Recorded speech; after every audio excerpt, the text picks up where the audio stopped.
Madrid. 21 de junio de 1964. Dentro de ese estadio hay 79.000 personas. 79.000 personas que en este momento no respiran, no hablan, no se mueven, solo miran el campo. El marcador dice 1-1 y quedan 12 minutos.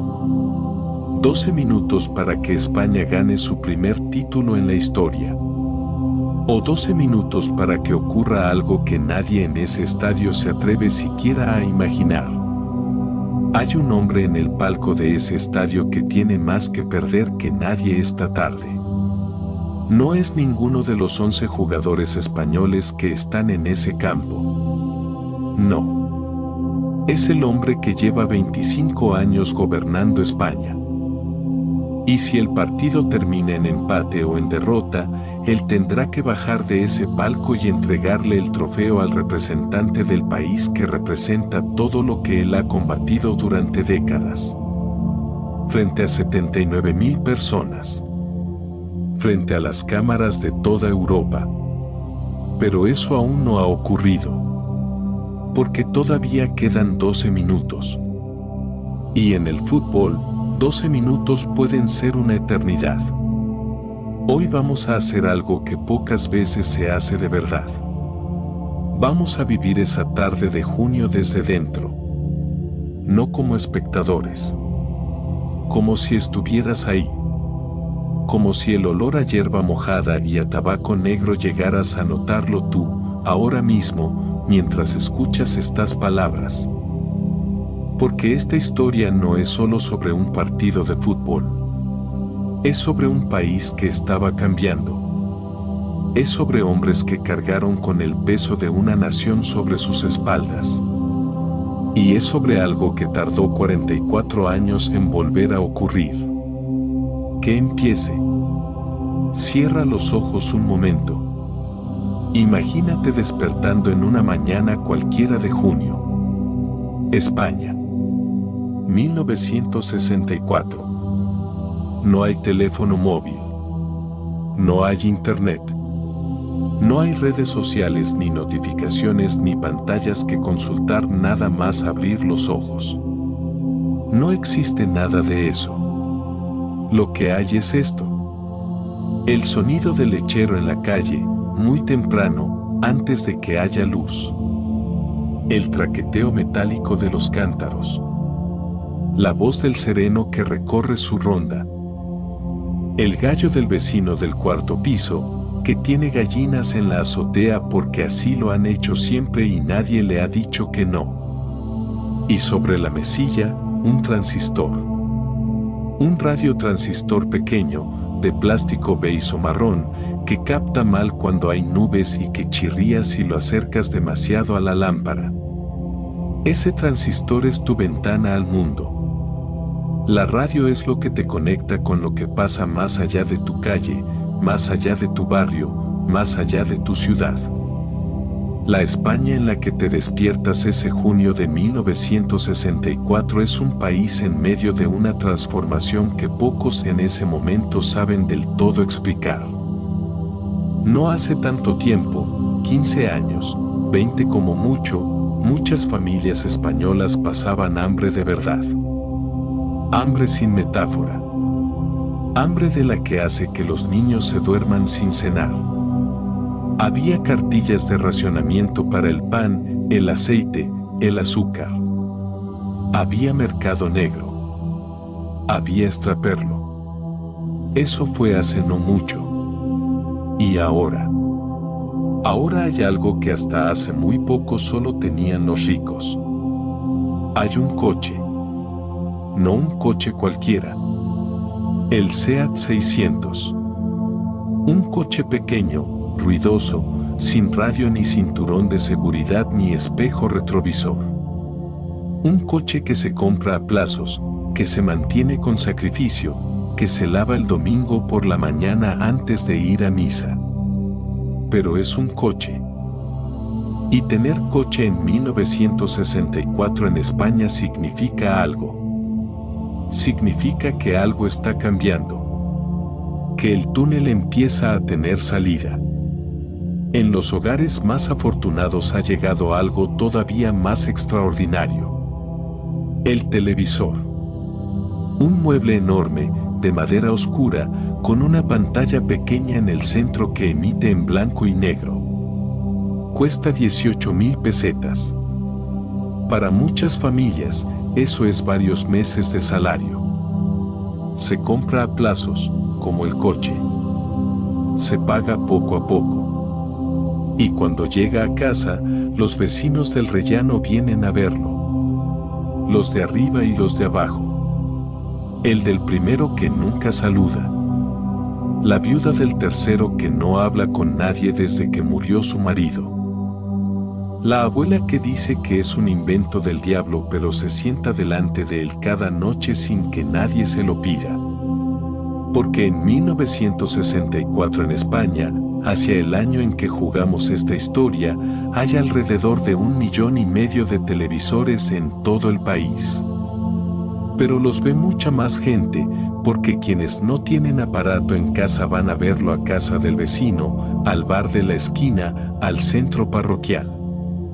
Y ese detalle, ese televisor, esa pantalla pequeña en blanco y negro, va a tener un papel central en esta historia. Porque lo que esa cámara capturó, o más exactamente lo que no capturó, aquella tarde del 21 de junio, creó uno de los misterios más curiosos del fútbol español del siglo XX. Pero no adelantemos lo que aún no ha ocurrido. La España de 1964 está en ese momento extraño en que algo ha cambiado para siempre, pero todavía no sabes exactamente qué.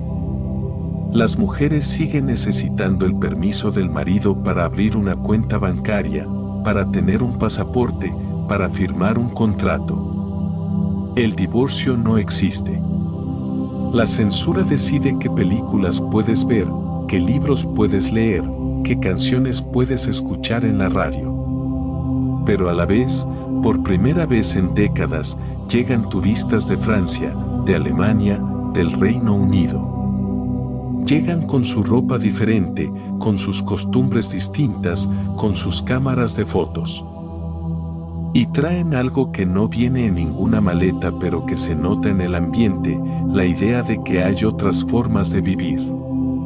La economía crece. 7% al año. La segunda tasa de crecimiento más alta del mundo en aquellos años, solo por detrás de Japón. Jóvenes españoles emigran a Francia y Alemania a trabajar en las fábricas y en la construcción. Mandan dinero a sus familias. Ese dinero ayuda a levantar el país. En ese contexto, ese país en transformación, ese país que todavía lleva cicatrices de guerra pero que empieza a mirar hacia adelante, en ese contexto, el fútbol tiene un peso que ningún otro país de Europa tiene en ese momento. Porque el fútbol es de las pocas cosas que se puede celebrar sin miedo. El fútbol es de las pocas cosas que unen lo que muchas otras cosas separan. El fútbol es, en la España de 1964, mucho más que un deporte. Y lo que está a punto de pasar en el verano de ese año va a demostrarlo de una manera que nadie, absolutamente nadie, había anticipado. Pero para entenderlo de verdad, primero hay que saber lo que pasó 4 años antes. Para entender por qué la Eurocopa de 1964 fue lo que fue, necesitas entender en qué mundo se jugó. El mundo de 1964 es un mundo partido en dos. A un lado, los Estados Unidos y sus aliados occidentales. El capitalismo, la democracia liberal, la cultura de consumo que empieza a llegar a Europa occidental. Al otro lado, la Unión Soviética y el bloque del Este. El comunismo. La planificación estatal. El telón de acero que divide Europa desde el Báltico hasta el Adriático como si alguien hubiera trazado una línea con una regla.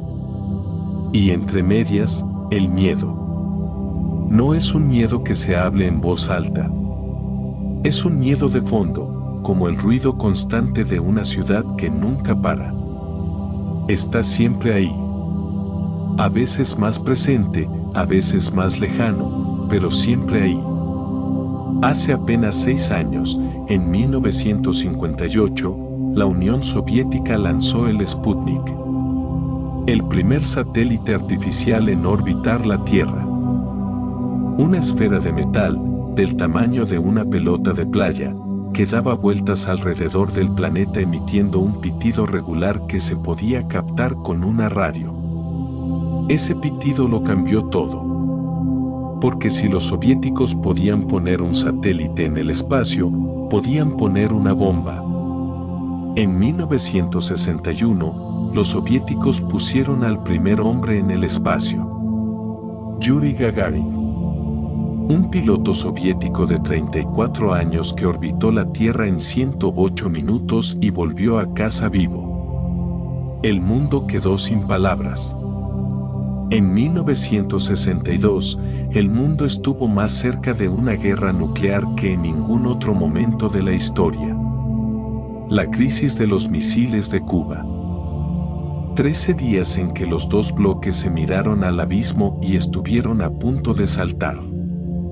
No saltaron, pero nadie lo olvidó. Los deportes, en ese contexto, eran otra forma de combate. Cuando la URSS ganaba más medallas olímpicas que Estados Unidos, era una victoria del comunismo sobre el capitalismo. Cuando los americanos ponían al primer hombre en la luna, era una victoria de la democracia sobre el totalitarismo. Cada competición deportiva entre equipos del bloque occidental y equipos del bloque soviético era, en alguna medida, una batalla de la Guerra Fría librada con balones o con esquís en lugar de con bombas. Y el fútbol no era diferente. La Unión Soviética tenía en su selección de fútbol un arma propagandística que ningún estadista podría haber diseñado mejor. Su portero. Antes de contarte lo que pasó en el campo del Bernabéu aquella tarde lluviosa de junio, necesitas conocer al hombre que estaba en la portería contraria. Porque ese hombre no era un portero cualquiera. Era el mejor portero que había visto el fútbol hasta ese momento. Y para muchos, el mejor que ha visto en toda su historia. Lev Yashin. Le llamaban la araña negra. No porque fuera malvado ni oscuro, sino porque siempre vestía de negro, camiseta negra, pantalón negro, guantes negros, en una época en que los porteros no solían usar guantes, y porque sus brazos largos, sus manos enormes, y esa manera que tenía de moverse por el área hacían que los delanteros contrarios sintieran que había algo sobrenatural en él. Como si hubiera 8 brazos donde solo debería haber 2. Como si la portería fuera su territorio y nada pudiera entrar en él sin su permiso. Yashin nació en Moscú en 1929, en el seno de una familia obrera. Su padre era cerrajero. Él empezó trabajando en fábricas durante la Segunda Guerra Mundial, con 12 años, descargando trenes. Con 16 empezó a jugar al fútbol casi por accidente, cuando tuvieron que llamarle para sustituir al portero de su equipo de barrio. Fue portero de hockey sobre hielo durante años. Y ganó la Copa Soviética en ese deporte. Tenía esa capacidad que tienen algunos elegidos de dominar cualquier especialidad que toquen. Cuando dejó el hockey y se concentró en el fútbol, tardó apenas unos años en convertirse en el mejor del mundo. Piensa en estos números durante un momento. A lo largo de su carrera, Yashin disputó 813 partidos. En 270 de ellos, no encajó ni un solo gol. En 8 de cada 10 partidos, la portería que defendía se mantenía a cero. Paró más de 150 penaltis. 150. El propio Yashin decía, La sensación de ver a Yuri Gagarin volar en el espacio es solo superada por el placer de parar un penalti. Un hombre con ese sentido del humor sobre sí mismo, con esa capacidad para comparar su profesión con los viajes espaciales, no es un hombre ordinario. Y hay algo más sobre Yacine que hace su presencia en aquella final todavía más especial.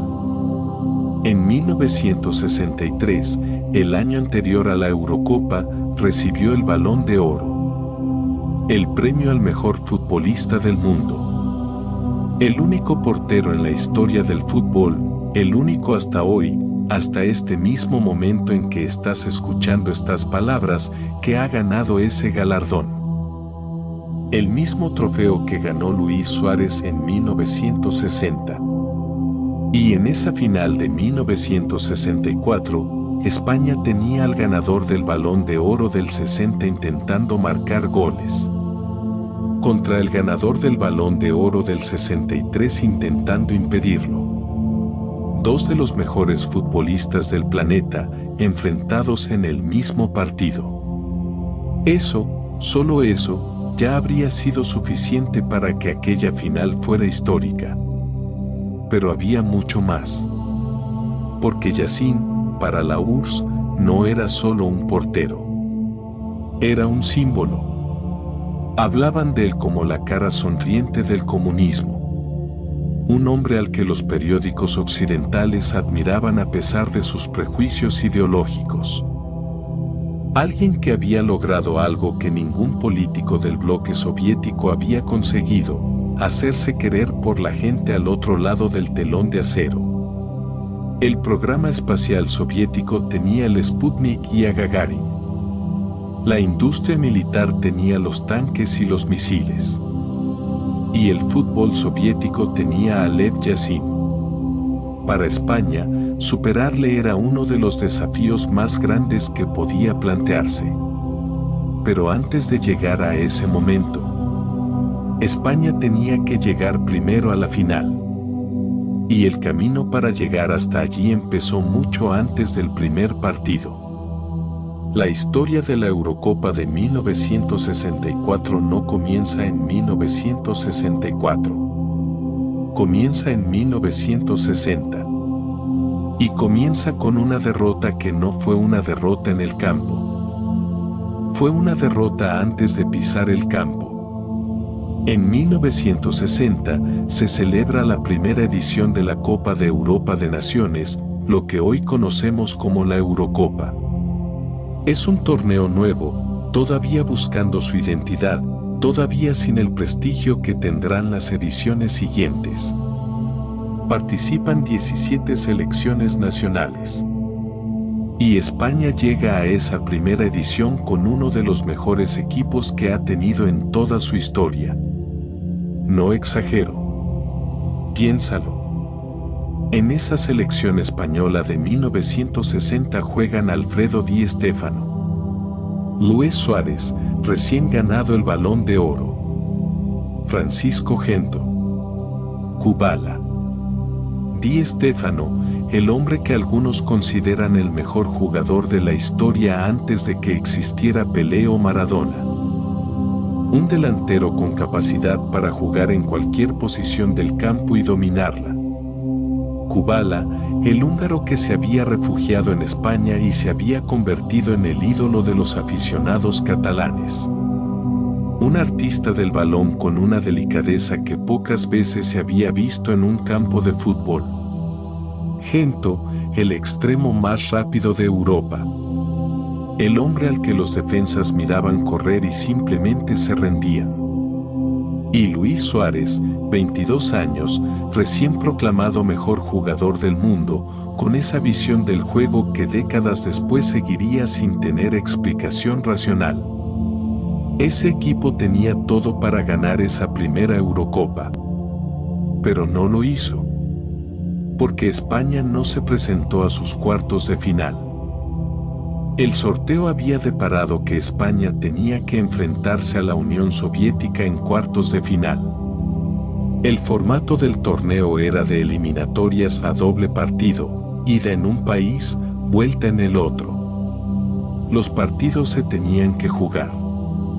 La ida en territorio soviético. Y en Madrid, en los despachos del poder, alguien tomó la decisión de que España no iría a Moscú. No se hizo ningún partido. No se peleó ningún balón. No hubo ningún enfrentamiento sobre el césped. España se retiró. El partido se le dio por perdido. La URSS pasó de ronda sin jugar. En los bares de España aquello se comentó en voz baja. En los periódicos, bajo la censura habitual, se explicó con eufemismos. Razones de Estado, decía alguno. Incompatibilidad con el régimen soviético, decía otro. Pero en la calle, en las conversaciones privadas, en los comentarios que se hacen entre hombres que se conocen y se fían el uno del otro, la sensación era de vergüenza deportiva. España tenía el mejor equipo de Europa y no lo había demostrado. Di Stéfano, Kubala, Gento, Suárez, ninguno de ellos tuvo la oportunidad de jugar una final que probablemente habrían ganado. Aquella generación, la mejor generación de futbolistas que había dado España hasta ese momento, no tuvo su Eurocopa. La Unión Soviética ganó ese torneo, sin haber tenido que enfrentarse a España. Yacine en la portería. Y un trofeo levantado en París. 4 años después, cuando llegue la siguiente edición, alguien en Madrid iba a querer que las cosas fueran diferentes. Y el destino, que a veces tiene un sentido del teatro extraordinario, iba a poner a España y a la Unión Soviética frente a frente. Pero esta vez en casa. Esta vez en Madrid. Esta vez en el Santiago Bernabéu. El equipo que Villalonga construye para la Eurocopa de 1964 no es el de Di Stéfano y Kubala. Esa generación ya ha pasado. Este es otro equipo. Más joven en algunos puestos. Con nombres que en ese momento no tienen la fama de los grandes del Madrid, pero que en los años siguientes se convertirán en leyendas. Y antes de que empiece el torneo, permíteme que te los presente uno a uno. Porque estos hombres merecen que los conozcas por su nombre. José Ángel Iríbar. El portero. 21 años. Del Athletic Club de Bilbao. En el País Vasco le llaman el Chopo. Nadie sabe exactamente por qué. A veces los apodos nacen de cosas que no necesitan explicación. 21 años. Es muy joven para jugar una final europea. Muchos lo dudan. El propio Iríbar, en una entrevista décadas después, recordaría que llegó a esa final con la sensación de que todos esperaban que se equivocara. No se equivocó. Y lo que es más, décadas después del partido, el propio Iríbar diría sobre Yacine, el portero al que se iba a enfrentar, me marcó una salida suya de puños en la Eurocopa anterior. Imponía. Llegaba a todos los balones por su envergadura. Era un adelantado a su tiempo. Un portero de 21 años hablando con admiración del mejor portero del mundo. Eso dice mucho de cómo entendía Iríbar la situación. La defensa. Feliciano Rivilla. Del Atlético de Madrid. Lateral derecho. Rápido, combativo, sin miedo. Un jugador que en ese partido tendría que vérselas con algunos de los mejores extremos de Europa. Fernando Olivella. Del Barcelona. El capitán. Un central serio, de esos que no necesitan gritar para hacerse respetar. Alto, ordenado, que leía el juego con una calma que tranquilizaba a los que jugaban a su lado. Hay un detalle sobre Olivella que vale la pena contar: la final se jugó el 21 de junio. Y Fernando Olivella cumplía 28 años al día siguiente, el 22 de junio. Imagínate eso. La tarde antes de tu cumpleaños, capitaneas a tu selección en la final de la Eurocopa. Y al día siguiente, mientras toda España todavía celebra, tú te conviertes en el hombre que cumplió 28 años siendo campeón de Europa. Isacio Calleja, del Atlético de Madrid. Central también. Junto a Olivella y Socco, formaba una muralla defensiva que cualquier delantero europeo respetaba. Ignacio Socco, del Real Madrid. El tipo de centrocampista defensor que no sale en las crónicas de los partidos pero que cuando no está se nota inmediatamente. Duro, inteligente, sin concesiones. El centro del campo. Aquí empieza lo bueno. Josep María Fusté, del Barcelona. El conductor de orquesta silencioso. No tenía el carisma de Suárez ni la velocidad de Amancio, pero tenía algo que los equipos grandes necesitan tanto como las estrellas: sabía exactamente dónde tenía que estar en cada momento. Carlos Lapetra, del Zaragoza. Extremo izquierdo. Uno de los famosos 5 magníficos del Zaragoza, una delantera que en los años 60 era celebrada en toda España. Un jugador hábil, creativo, capaz de inventarse cosas que los demás no habían pensado. Y entonces está él. Luis Suárez Miramontes. Luis Suárez merece que nos detengamos aquí. Porque su historia es de las que no se inventan. Nació el 2 de mayo de 1935 en A Coruña, en el barrio de Monte Alto, frente al Atlántico. Su familia tenía una carnicería. Él empezó a jugar al fútbol en las calles del barrio, con un balón de trapo, como todos los niños de su generación. A los 14 años, leyó un anuncio en el periódico local La Voz de Galicia. El entrenador del Deportivo de La Coruña buscaba chicos para una nueva cantera. Se presentaron 300. A Luis Suárez lo seleccionaron. De ahí al Deportivo. Del Deportivo al Barcelona en 1954 con 19 años. Del Barcelona al Inter de Milán en 1961. El traspaso más caro de la historia del fútbol hasta ese momento, 25 millones de pesetas. El equivalente actual sería una cifra que haría girar la cabeza a cualquiera. En el Barcelona, Suárez ganó el Balón de Oro en 1960. El único futbolista español de nacimiento que lo ha conseguido en toda la historia hasta hoy.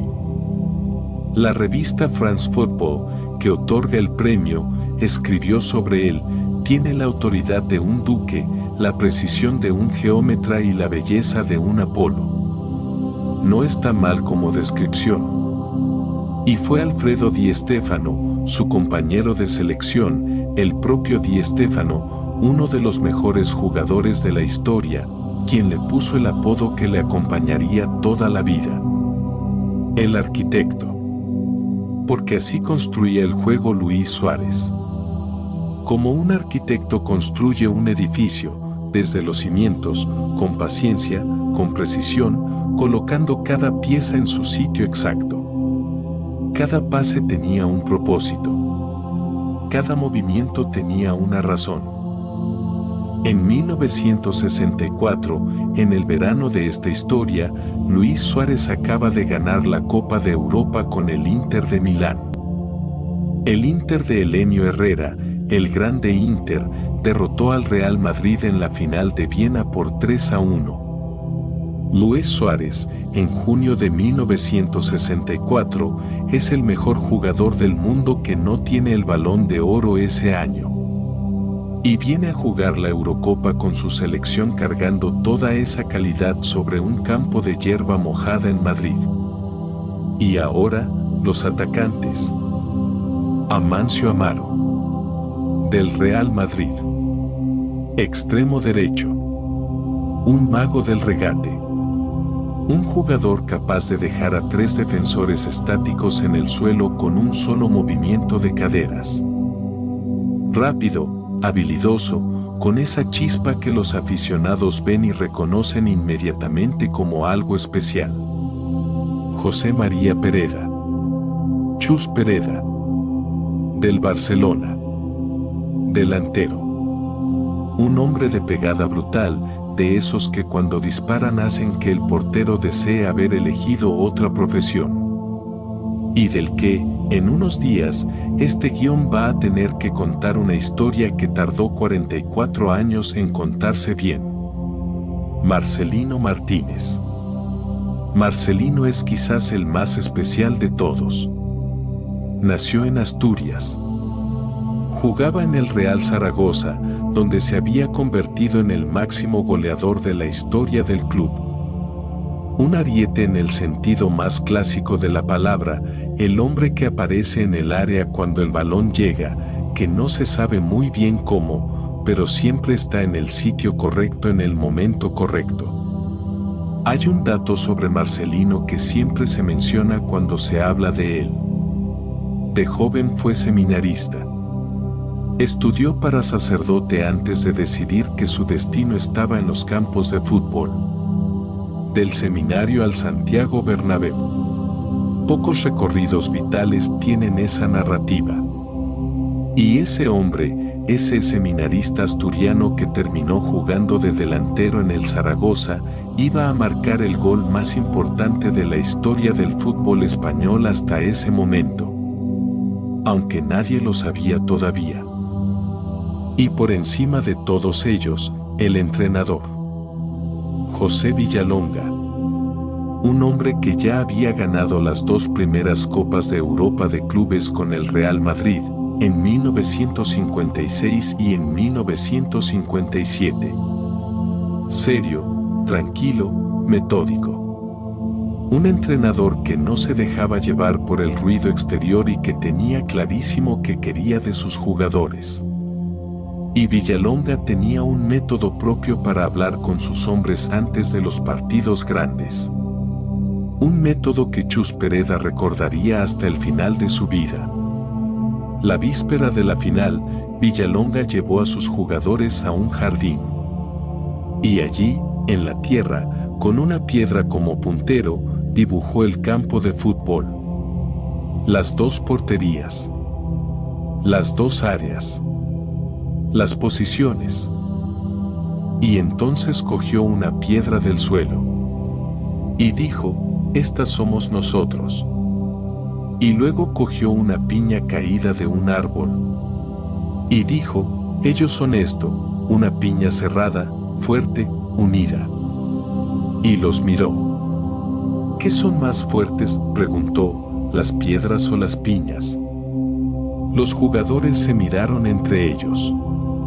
Y salieron al campo. El camino de España hasta la fase final de la Eurocopa de 1964 no fue un paseo. La segunda edición del torneo arranció en 1962, con 29 selecciones nacionales disputando eliminatorias a doble partido. Solo 4 llegarían a la fase final, que se celebraría en España entre el 17 y el 21 de junio de 1964. El sorteo había diseñado el camino de España así. Primero, Rumanía. Primera ronda. España venció con autoridad, 6-0 en el global. Bien. Primer paso superado con holgura. Luego, Irlanda del Norte. Aquí la cosa se complicó más de lo esperado. El partido de ida en Belfast, en el Windsor Park, fue duro. La defensa norirlandesa se empleó con una intensidad que España no había anticipado. Pero entonces apareció Francisco Gento. Gento. El extremo izquierdo del Real Madrid. El hombre más rápido que había visto el fútbol europeo en aquella época. Un jugador al que le bastaba 1 metro de ventaja sobre el defensa para que la situación fuera irreversible. 1 metro, y Gento ya estaba en el área antes de que el defensa hubiera terminado de girarse. Gento marcó el gol que mantuvo viva la eliminatoria. Y España pasó. En cuartos de final, la República de Irlanda. Ya sin complicaciones. 5-1 en el primer partido. 2-0 en el segundo. 7-1 en el global. La selección irlandesa nunca supo exactamente qué le había golpeado. España llega a la fase final. Madrid y Barcelona van a ser las sedes del torneo. El mejor país de acogida posible para una selección que va a jugar en casa, ante su propia gente, con la presión de toda una nación sobre los hombros. Pero esa presión tiene 2 caras. La presión puede aplastarte o puede empujarte. Y lo que iba a pasar en los días siguientes iba a demostrar de qué lado caía España. La selección española se concentra en La Berzosa, una finca tranquila en las afueras de Madrid. Lejos del ruido. Lejos de los periodistas. Lejos de la presión que, en la ciudad, ya se puede cortar con un cuchillo. Villalonga mantiene una rutina casi monástica. Entrenamiento por la mañana. Almuerzo. Descanso. Por las tardes, cuando el sol empieza a bajar, una salida al cine. Los jugadores se apiñan en una sala oscura y durante un par de horas se olvidan de que en pocos días van a jugar el partido más importante de sus vidas. Van al Cine Princesa de Madrid. La misma sala de siempre. Las mismas butacas de terciopelo gastado. El mismo olor a naftalina y a palomitas. Piénsalo. Son futbolistas. Son los mejores de España en ese momento. En pocos días van a jugar la final de la Eurocopa. Y la tarde anterior al partido más grande, van al cine a ver una película. Eso dice mucho de Villalonga, que entendía que sus jugadores necesitaban ser personas antes de ser héroes. Mientras tanto, en Madrid, la temperatura del partido ya está por encima de cualquier medición normal. Los kioscos agotan los periódicos deportivos cada mañana. Marca. AS. El Mundo Deportivo. Los titulares son cada vez más grandes. Las palabras final, España y URSS se repiten hasta el mareo. En los bares, donde el transistor de la barra nunca se apaga, los parroquianos llevan días analizando la alineación como si fueran ellos los que tienen que decidirla. Que si Marcelino sí, que si la Petra no, que si Villalonga debería haber convocado a fulano, que si Mengano debería jugar más. En las calles, los niños juegan a ser Amancio y Marcelino en los descampados y en las plazas. El que defiende siempre quiere ser Yacine, pero nadie quiere ser Yacine porque eso significa que pierdes. Y en algún lugar de todo ese ruido, Villalonga sigue su rutina. Entrenamiento. Almuerzo en La Berzosa. Tarde de cine. Vuelta al hotel temprano. A dormir. Mañana hay partido. El 17 de junio de 1964, el Santiago Bernabéu se llena para la semifinal. España contra Hungría. Y Hungría, en ese momento, no es cualquier equipo. Hay que decir esto con claridad para que se entienda bien. Una década antes, la selección húngara era considerada la mejor del mundo. El equipo de los años 50 con Puskás, Kocsis, Sibor. Los magiares mágicos que en 1953 viajaron a Wembley, el templo del fútbol, el estadio donde se inventó todo esto, y humillaron a Inglaterra por 6-3. Y en 1954, 7-1. Inglaterra. 6-3. En Wembley. El mundo del fútbol quedó sin palabras. Esa generación ya no está, sí. Puskás emigró tras la invasión soviética de 1956. Kocsis también. Sibor también. El equipo se desintegró de manera dramática en circunstancias que mezclan política y exilio y fútbol de una manera que daría para otro documental entero. Pero Hungría en 1964 sigue siendo peligrosa. Ferenc Bene. Florian Albert. Albert, en concreto, es uno de los mejores delanteros de Europa en ese momento. 3 años después de este partido, en 1967, ganará el Balón de Oro. El partido empieza y España domina desde el principio. La clase de Luis Suárez organizando el juego desde el centro del campo se nota inmediatamente. Sus pases cortos y precisos, sus cambios de ritmo que descolocan a los mediocampistas húngaros, su capacidad para aparecer en el lugar correcto en el momento correcto, todo eso hace que España controle el partido desde los primeros minutos. A los 35 minutos, Chus Pereda adelanta a España. Un cabezazo preciso dentro del área, resultado de una buena jugada colectiva. El Bernabéu explota. 1-0 en el descanso. El segundo tiempo es otra historia. Hungría sale distinto del vestuario. Como si alguien hubiera pulsado un interruptor. Deja de esperar. Toma el balón. Se apodera del centro del campo. Y entonces empieza a pasar algo que el estadio no esperaba. España pierde el control. Los húngaros atacan. Crean ocasiones.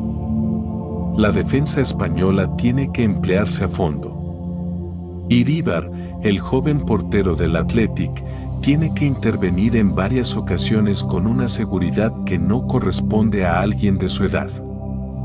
Y cuando parecía que España iba a aguantar el 1-0, Ferenc Bene, el delantero húngaro, recibe el balón dentro del área, en un hueco que la defensa española ha dejado sin querer, y dispara con esa limpieza que tienen los grandes delanteros.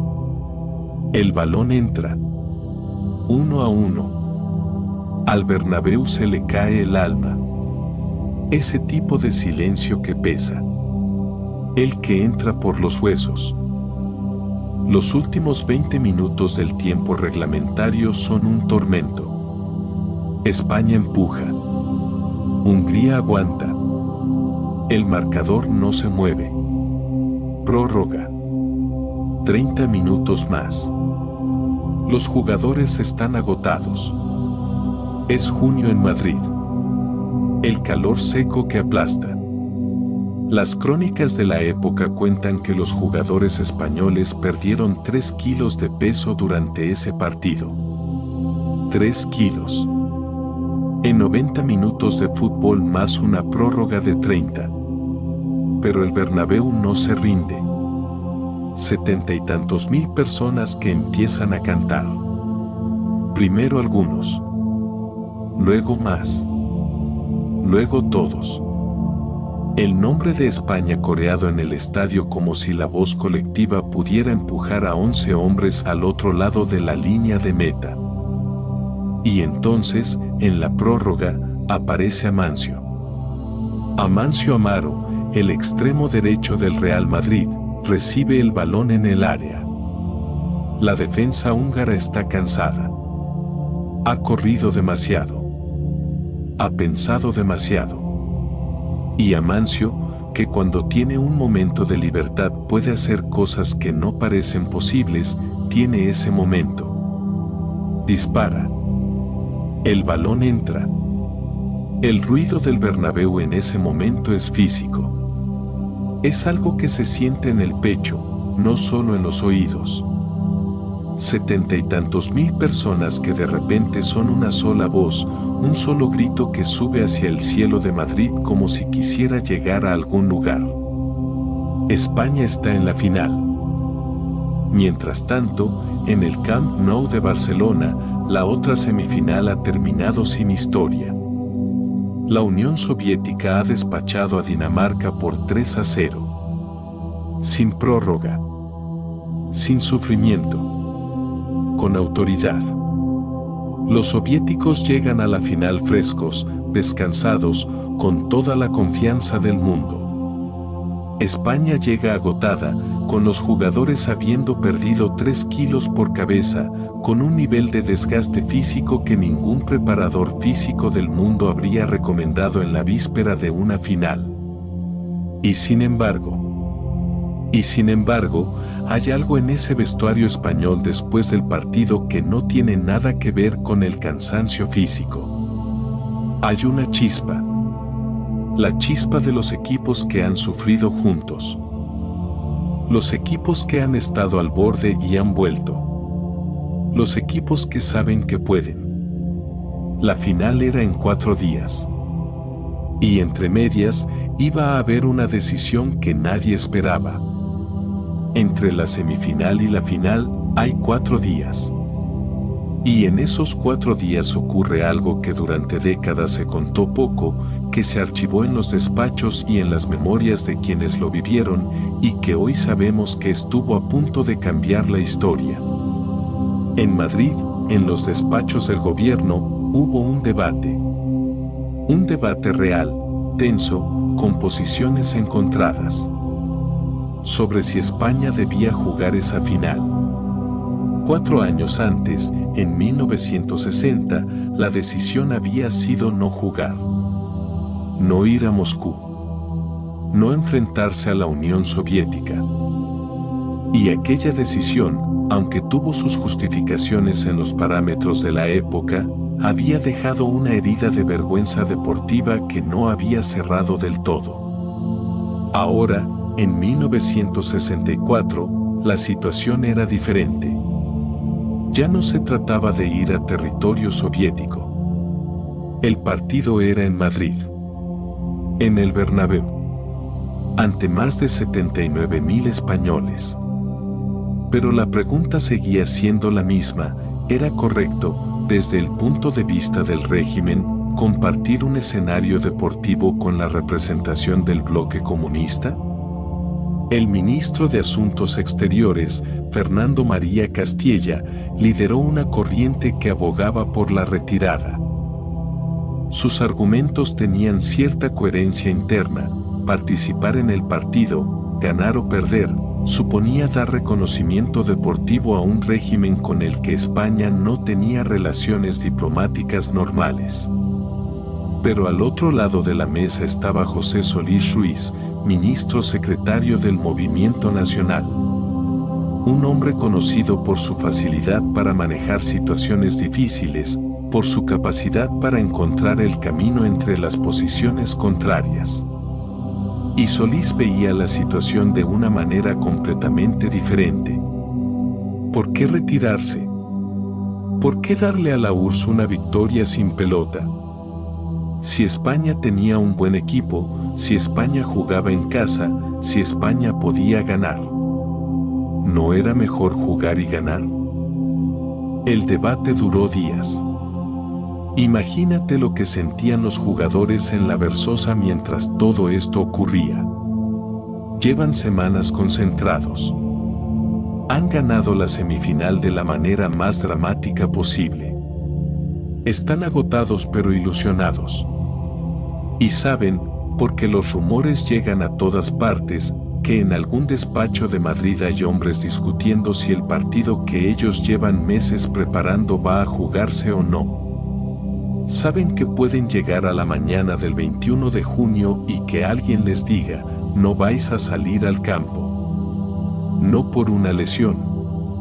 No por un problema de juego. Por razones que están muy por encima de sus cabezas. Finalmente, la decisión fue jugar. Y con esa decisión, algo cambió en el ambiente. Ya no era un partido de fútbol que podía no jugarse. Era el partido que iba a jugarse, que iba a vivirse, que España tenía que ganar. El país entero tomó nota. En los días previos a la final, la atención de España se concentró en ese partido de una manera que ningún hecho deportivo había logrado antes. Los periódicos llenaban sus portadas con análisis tácticos detallados. Las radios dedicaban horas y horas a debatir la alineación, los rivales, las posibilidades. Los bares se llenaban a horas a las que normalmente estaban vacíos. El billetero de cualquier español en esa semana pasó a un segundo plano. Lo importante era el partido. En el gobierno, la decisión de jugar había abierto otra pregunta que nadie decía en voz alta pero que todos pensaban. ¿Y si España pierde?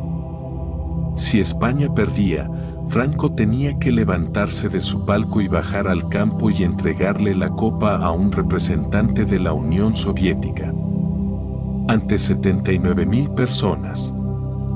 Ante los corresponsales de periódicos de toda Europa que ya se estaban frotando las manos ante esa posibilidad.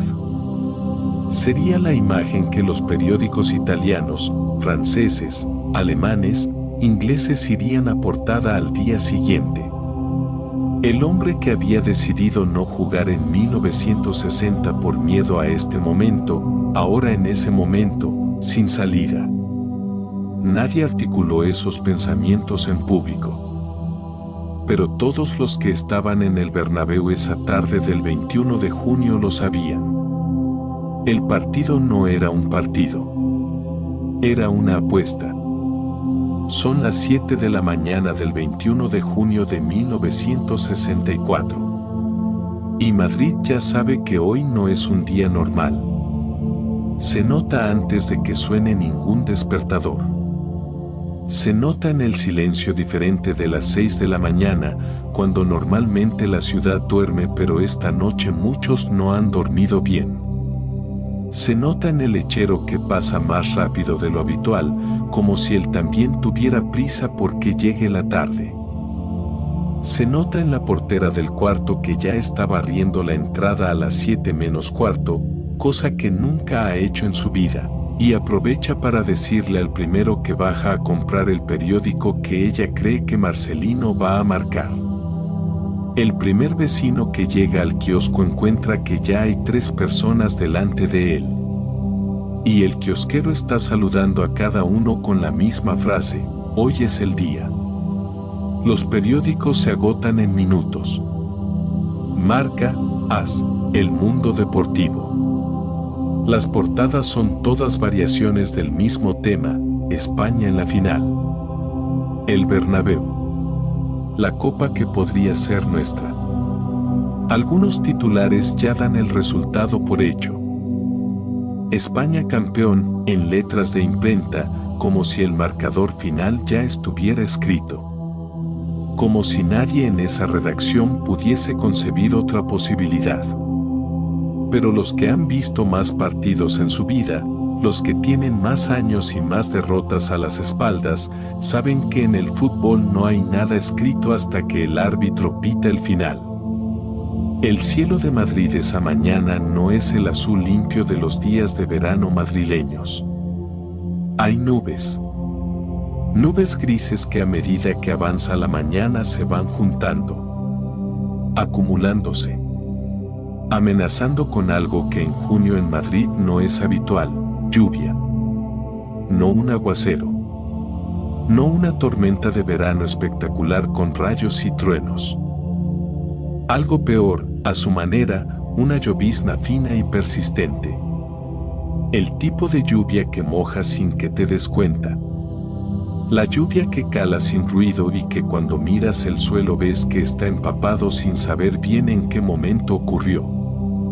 Esa lluvia va a caer sobre el Santiago Bernabéu durante toda la tarde. Y ese detalle, esa llovizna de junio sobre el césped del Bernabéu, va a cambiar el partido de maneras que nadie podía anticipar. A las 4 de la tarde, el Bernabéu empieza a llenarse.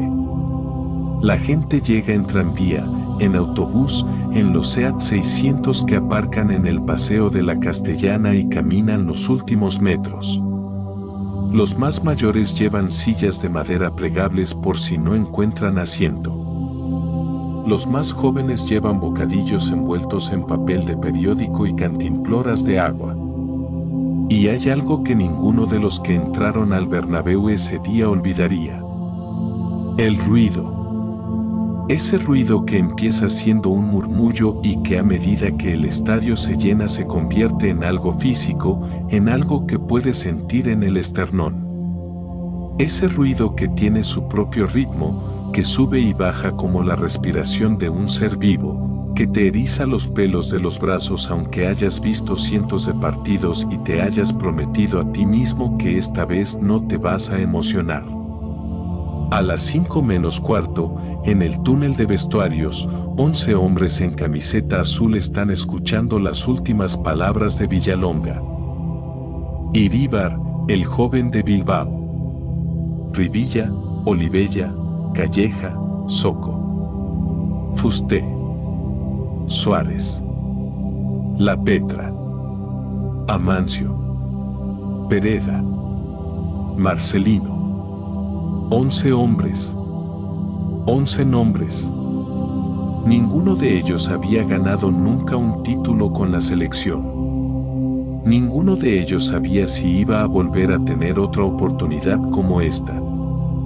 Villalonga los mira y dice lo que tiene que decir. Los jugadores se ponen de pie.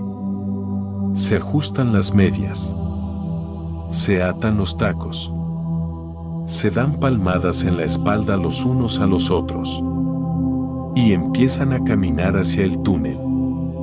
Y el rugido del Bernabéu, que ha estado creciendo durante toda la tarde, explota cuando los jugadores asoman por la boca del estadio. Ese rugido. Eso es lo que ninguna crónica puede reproducir del todo. Eso es lo que las fotos en blanco y negro no pueden transmitir. El sonido de un estadio abarrotado cuando ve aparecer a sus jugadores. Si alguna vez lo has sentido en persona, sabes de qué hablo. Si no lo has sentido, confía en mí cuando te digo que es una de las experiencias más físicamente intensas que puede vivir un ser humano en una situación pacífica. Hay un momento, antes del pitido inicial, que define toda la tarde. El momento en que Franco llega al palco de autoridades. El estadio, que ya ruge de por sí, eleva el sonido un escalón más cuando le ve entrar. Y él se sienta. Y mira el campo. Sobre el campo, los dos equipos forman para los himnos. La URSS, de rojo. España, de azul. Ese detalle del azul tiene su propia pequeña historia. España, como anfitriona, podría haber jugado con su tradicional camiseta roja. Pero el rojo era el color del uniforme soviético. Y en ese contexto político, nadie en la Federación Española quiso que hubiera ninguna posible confusión de colores. España jugó de azul. El himno soviético suena primero. El estadio lo escucha en silencio. Respetuoso. Como debe ser. El Bernabéu, en ese momento, da una lección de deportividad que queda registrada en las crónicas de la época. Luego el himno español. Y el Bernabéu deja ir todo lo que había contenido durante el himno soviético. Un rugido que hace vibrar el hierro de las gradas. El árbitro es Arthur Holland. Inglés. Eso también tiene su pequeña ironía. El árbitro de la final entre España y la Unión Soviética es de Inglaterra, el país que inventó el fútbol y que nunca participa en las Eurocopas. Holland mira a los dos capitanes. Olivella por España. La moneda en el aire. Y cuando esa moneda cae, el partido más importante de la historia del fútbol español está a punto de comenzar. El campo está mojado. La llovizna que ha caído durante toda la tarde ha dejado el césped resbaladizo, brillante bajo las luces artificiales que empiezan a encenderse mientras el sol baja entre las nubes. El balón va más rápido de lo normal. Los controles son más difíciles. Las caídas son más frecuentes y más dolorosas. El ruido del balón al golpearlo suena diferente, más sordo, más húmedo. En esas condiciones, el primer toque va a ser decisivo. Los primeros minutos son de tanteo. Los dos equipos buscándose, midiendo las distancias, aprendiendo cómo va a responder el rival en ese campo mojado con esa presión de 79,000 personas encima. La Iorasas llega con su sistema habitual. Ordenada. Disciplinada. Con Yacine en la portería dirigiendo a la defensa con esa voz de mando que los compañeros reconocen a 100 metros de distancia. El equipo soviético sabe exactamente qué tiene que hacer. Lo ha preparado bien. Lo ha entrenado. España empieza a mover el balón. Fuste y Suárez en el centro del campo, cogiendo los hilos del juego como si fueran los directores de una orquesta que saben exactamente qué nota tiene que sonar en qué momento. Amancio, por la banda derecha, ya en el primer minuto le hace un regate al lateral soviético que deja al estadio con la boca abierta. Un amago, un cambio de dirección y el defensa queda estático. El Bernabéu ruge. Minuto 3. Suárez recibe el balón en el centro del campo. Le llega un poco retrasado, con un soviético encima. Lo que hace entonces es lo que solo hacen los mejores, no espera. No controla y piensa.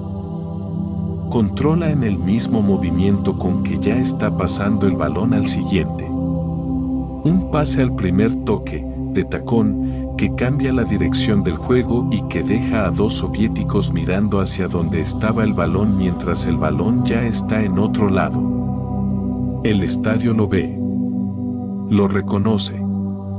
Y premia ese momento de genialidad con un murmullo que es la versión deportiva del aplauso.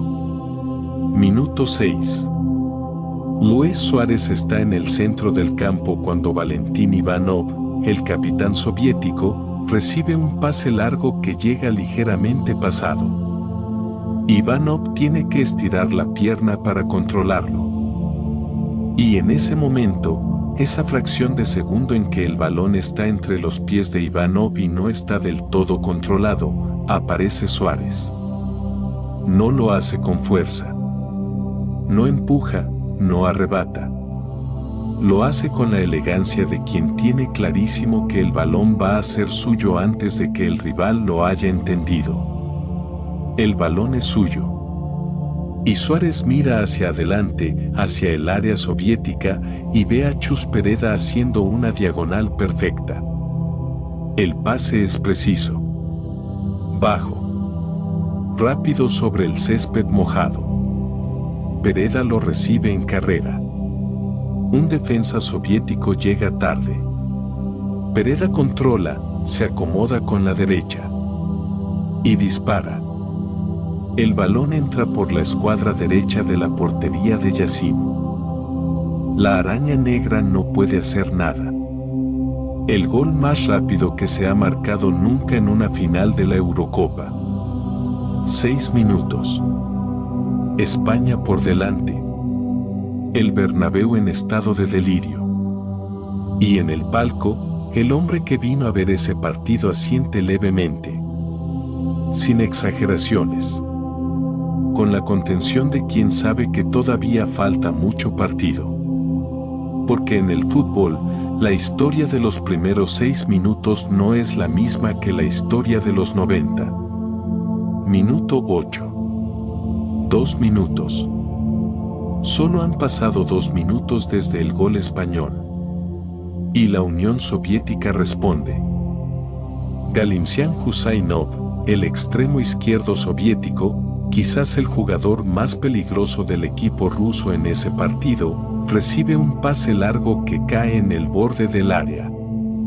Rivilla, el lateral español, llega tarde. Solo un segundo tarde, pero en fútbol un segundo es una eternidad. Husainov controla el balón con la derecha y sin pensar, sin dudar, sin preparar el disparo más de lo necesario. Chuta. El balón entra. 1-1. En 8 minutos, 2 goles. El partido empezado por arriba, a una velocidad que nadie había anticipado. Y ahora, empate. En el Bernabéu, el silencio que sigue al gol soviético es de los que pegan fuerte. No el silencio del respeto. El silencio del golpe. El silencio de quien acaba de recibir algo que no esperaba y necesita un momento para asimilarlo. Yassin, en su portería, no celebra. Solo mira hacia adelante. Como si el gol al otro lado del campo fuera algo que pertenece a otro partido. Lo que viene a continuación durante los siguientes 70 minutos es uno de los partidos más tensos que ha vivido el fútbol español. Dos equipos que se han estudiado. Dos equipos que saben perfectamente de qué es capaz el rival. Dos equipos que no quieren cometer el primer error. España empuja. Suárez construye jugadas con esa paciencia suya que desespera a los que están en las gradas porque no entienden por qué no va más directo, más rápido, más al gol. Pero Suárez sabe algo que los de las gradas no saben: en el fútbol, la prisa es el mayor enemigo. Amancio sigue desequilibrando por la derecha. Es el jugador que más preocupa a la defensa soviética. Sus carreras en diagonal, esos regates cortos y veloces, esa capacidad para aparecer donde no se le espera. La URSS tiene que dedicar 2 hombres a vigilarle. Y eso abre espacios en otros sitios. Pero Yassin está ahí. Siempre Yassin. En el minuto 22, España genera una de las mejores ocasiones del partido. Marcelino llega solo ante la portería soviética después de una combinación perfecta entre Suárez y La Petra. El disparo es potente, bien colocado, en la esquina baja izquierda. Yassin se lanza. Los aficionados ya celebran. El balón parece imposible de parar. Y sin embargo Yassin no para. Con las 2 manos, en una posición que biomecánicamente no tiene explicación. Como si sus brazos tuvieran unos centímetros más de lo que ningún médico habría certificado. El estadio hace ese sonido que solo hace cuando algo increíble acaba de ocurrir en campo contrario. Uno colectivo que es una mezcla de admiración y frustración. La URSS también crea sus situaciones. Voronin en el centro del campo, con esa capacidad para hacer circular el balón a gran velocidad, encuentra a Chislenko por la banda izquierda. Chislenko supera a Calleja y centra. La defensa española despeja como puede. Iríbar, el joven portero, tiene que intervenir en varias salidas aéreas que salva con una seguridad que empieza a tranquilizar a la defensa que tiene delante. Y entonces, en el minuto 42, ocurre algo que va a irritar a los españoles durante días. Pereda se interna por la banda derecha, desborda a Anikin, el lateral soviético, y entra en el área. El defensa intenta recuperar y hace contacto con Pereda dentro del área. El Bernabéu pide penalti a gritos. 79.000 gargantas reclamando simultáneamente. Arthur Holland, el árbitro inglés, señala falta fuera del área. La polémica arbitral va a acompañar este partido durante décadas. No fue el único penalti que España reclamó y que Holland no concedió. Pero en ese momento, Lo que importa es que el primer tiempo termina. España 1, URSS 1. En el vestuario, Villalonga habla poco. Los entrenadores que hablan demasiado en los descansos suelen hacerlo porque tienen miedo al silencio. Los entrenadores que confían en sus jugadores no necesitan llenar cada segundo con palabras. Villalonga dice lo que tiene que decir. Y en el minuto siguiente, los jugadores están de pie, listos, esperando el pitido para volver a salir. El segundo tiempo comienza. Y el partido se convierte en lo que los periodistas de aquella época llamaron, en sus crónicas del día siguiente, una lucha de titanes. España no abandona el ataque. Sigue buscando. Suárez sigue construyendo. Amancio sigue desequilibrando. Pero Yacine sigue ahí. Y los soviéticos también atacan. Husainov, el hombre que marcó el empate, es el más peligroso. Un extremo zurdo que sobre el césped mojado gana metros que sobre terreno seco no ganaría. Rivilla lo persigue, lo marca, lo presiona, pero Husainov tiene esa habilidad para escurrirse que tienen los buenos extremos. Minuto 62. Segunda reclamación de penalti de España.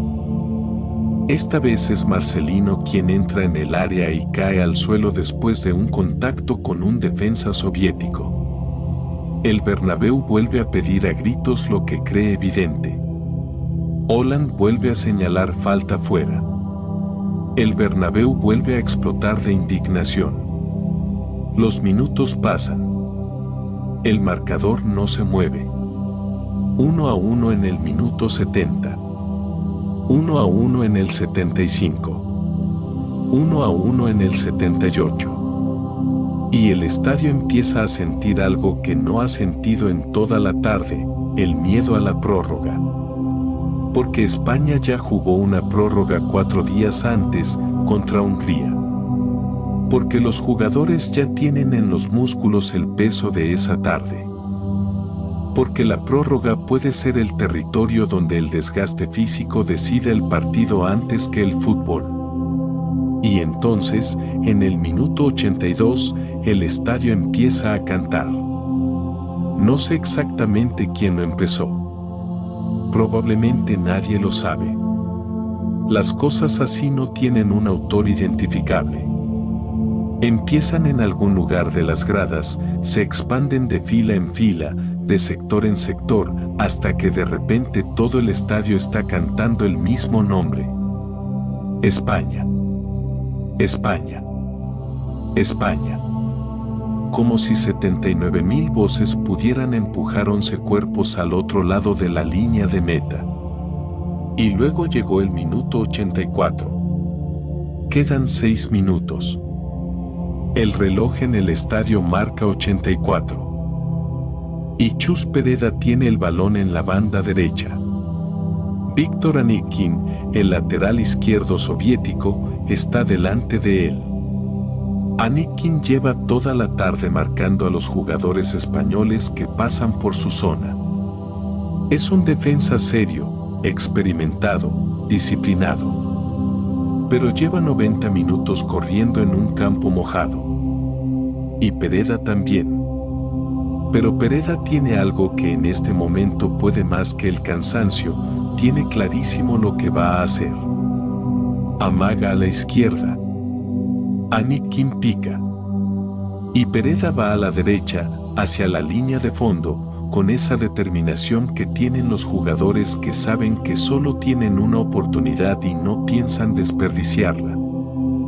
Llega a la línea de fondo. El centro tiene que ser perfecto. No puede ser demasiado atrás, porque llega el portero. No puede ser demasiado adelante, porque se va fuera. Tiene que encontrar el espacio exacto donde un rematador pueda llegar. Pereda centra. El balón viaja en el aire. Y Marcelino Martínez, el seminarista de Asturias, el delantero del Zaragoza, El hombre que marca goles en los minutos finales como si eso fuera lo más natural del mundo. Marcelino aparece en el segundo palo. El defensa soviético Viktor Sustikov está a su lado. Intenta llegar. No llega. Marcelino salta. Dirige el balón con la frente. Por el primer palo. El Santiago Bernabéu explota. No hay otra palabra. Explota. 79.000 personas que un segundo antes estaban en tensión ahora son pura descarga eléctrica. Pura emoción sin filtro. Las palabras se vuelven inútiles porque las palabras no son suficientes. Hombres que no lloraban desde la guerra tienen los ojos húmedos. Mujeres que dicen que el fútbol no les interesa se abrazan a la desconocida que tienen al lado. Niños que están viviendo su primer partido importante en el estadio van a contarlo 50 años después. Marcelino llega a la esquina y cae de rodillas sobre el césped mojado. Sus compañeros llegan a él y lo abrazan.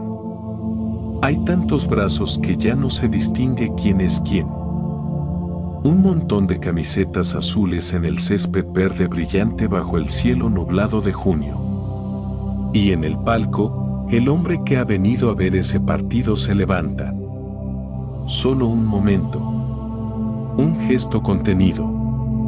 Como quien ha ganado una apuesta muy importante y lo sabe, pero no quiere que se note demasiado. Minuto 89. El estadio contiene la respiración. Los jugadores en el campo, con los pulmones ardiendo, con los músculos que ya no piden más sino que exigen parar, siguen corriendo. Siguen disputando cada balón. Siguen jugando. Porque así son los partidos que importan de verdad. No te dejan parar. El árbitro Boland mira su reloj. Mira el campo. Y lleva el silbato a los labios. El pitido suena. Y el Santiago Bernabéu se convierte en algo que no había sido nunca antes. El escenario del primer título grande de la historia del fútbol español. Después del pitido, el campo del Bernabéu se convierte en algo que hoy no sería posible en ningún estadio del mundo. Los aficionados saltan al campo. Sí. Así era en 1964. Las vallas de seguridad no existían como hoy. Y cuando el pitido final sonó, cientos de personas cruzaron la línea que separaba la grada del césped y corrieron hacia los jugadores. Los jugadores, agotados, en medio de ese caos feliz, intentaban moverse sin saber muy bien hacia dónde. Y luego, la escena más simbólica de toda la tarde. Franco baja del palco de autoridades. Camina hasta el centro del campo. Y allí, ante 79.000 personas, ante las cámaras de la televisión española y ante los corresponsales de toda Europa, le entrega la copa a Fernando Olivella, el capitán. Olivella la toma entre sus manos. La sostiene un momento. Y la levanta. El rugido del Bernabéu en ese momento fue el más grande de toda la tarde. Olivella, en las palabras que dijo después al recoger el trofeo, habló de los jugadores, de la afición, del esfuerzo colectivo. La emoción era visible en su cara de quien lleva toda la tarde siendo la roca que nadie puede mover y que en el momento en que puede rendirse lo hace de golpe, con todo lo que ha guardado dentro. El gol de Marcelino fue retransmitido por televisión. O más exactamente, parte del gol fue retransmitido por televisión. El Nodo, el noticiario documental, el servicio oficial de noticias cinematográficas que se proyectaba obligatoriamente antes de todas las películas en los cines de España, tenía sus cámaras en el Bernabéu esa tarde. Y las cámaras de la Norio captaron el remate de Marcelino. El cabezazo. el balón entrando por el primer palo. Pero no captaron el centro. El momento en que Chus Pereda, en la banda derecha, centra el balón que va a encontrar la frente de Marcelino, esa jugada no quedó registrada en la cámara principal. Y aquí es donde la historia se complica de una manera que dice mucho sobre cómo funcionaban los medios en aquella época. Para cubrir ese vacío, ese segundo y medio o 2 segundos en que la cámara no estaba en el lugar correcto, alguien decidió usar otras imágenes. Imágenes de otra jugada que había ocurrido antes en el mismo partido. Una jugada en que otro jugador español centraba desde la banda derecha. No Pereda. Amancio. Y así, en las imágenes que emitió el Anorio y que vieron los españoles en los cines y en los televisores de sus casas, el gol de Marcelino fue asistido por Amancio. Los periódicos lo publicaron así porque las imágenes decían eso. Los libros de historia del fútbol lo repitieron. Los aficionados lo contaban en los bares. El centro de Amancio y el cabezazo de Marcelino. Durante 44 años, esa fue la versión oficial. Chus Pereda lo sabía. Sus compañeros lo sabían. Marcelino lo sabía. Pero las imágenes decían otra cosa. Y en 1964, si las imágenes decían algo, era muy difícil discutirlas. Algunos dicen que fue un error técnico puro, la cámara no estaba en el ángulo correcto y no hubo mala intención. Solo improvisación. Otros dicen que había razones personales, que Pereda había pasado del Real Madrid al Barcelona y que ciertas personas preferían dar el protagonismo a Amancio, del Real Madrid. Es una teoría que nunca se ha podido confirmar. Si cual sea la razón, el resultado fue el mismo. Chus Pereda pasó a la historia como el autor del primer gol de la final, ese nadie lo borró, pero no como el autor de la asistencia del segundo. Durante 44 años. En 2008, mientras España ganaba su segunda Eurocopa, la televisión rusa hizo algo inesperado. Desempolvó sus archivos de 1964. Las cámaras soviéticas también habían grabado ese partido desde el otro lado. Y en sus imágenes, sin ninguna manipulación, sin ningún vacío que cubrir con otras tomas, se veía exactamente lo que había ocurrido. El balón salía del pie de Pereda. El centro era de Pereda. El pase que encontró la frente de Marcelino en el segundo palo, el pase que España esperó 44 años para celebrar debidamente, era de Chus Pereda. Chus Pereda, cuando se supo la verdad en 2008, ya era un hombre mayor. Había vivido toda su vida sabiendo algo que el mundo no reconocía. Y sin embargo, cuando habló de ese partido, no habló de injusticias ni de rencores. Dijo, éramos un fantástico equipo. Teníamos a Luis Suárez para dirigir la orquesta. La verdad. Eso es lo que dijo. Y quizás eso también dice algo sobre el tipo de personas que eran esos futbolistas. El pitido final fue en Madrid. Pero la celebración fue en toda España. En los bares de toda España, la gente que había seguido el partido por radio, porque todavía no había televisores en todos los hogares, salió a la calle sin que nadie se lo pidiera. No hubo ningún comunicado oficial. Nadie organizó nada. Simplemente, cuando el transistor emitió el sonido del pitido final y la voz del locutor gritó «España, campeona de Europa», la gente salió. En los pueblos de Castilla, en los barrios de Barcelona, en las aldeas del País Vasco, en los cortijos de Andalucía, en las rías de Galicia. La gente salió. En aquella España de 1964 había muchas cosas que dividían a las personas. Había memorias distintas. Había heridas que no habían cerrado. Había familias que cargaban con silencios enormes. Había cosas que se decían y cosas que no se podían decir. Todo eso era real. Y sin embargo, esa noche del 21 de junio, personas que no compartían nada más se abrazaron en las calles. No porque el fútbol borrara lo que los separaba. No. Sino porque a veces, en momentos muy concretos, un partido de fútbol puede crear un espacio en que la alegría es de todos, sin condiciones. Y eso, en la España de 1964, valía mucho. La final se había jugado el 21 de junio de 1964. A 25 años casi exactos del final de la Guerra Civil Española. Los que habían vivido esa guerra, los que guardaban sus cicatrices en silencio, los que habían aprendido que ciertas cosas no se dicen en voz alta, también salieron esa noche. No sé qué pensaban exactamente. No sé qué sentían.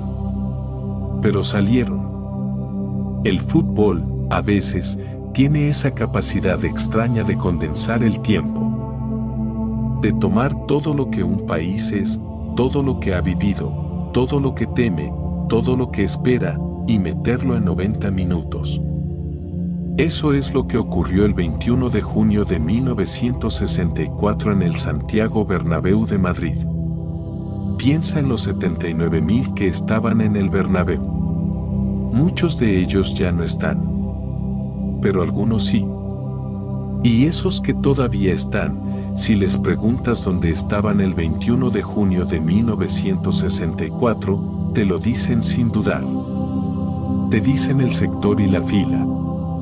Te dicen con quién estaban. Te dicen el bocadillo que llevaban y si llovía o no llovía cuando salieron del estadio.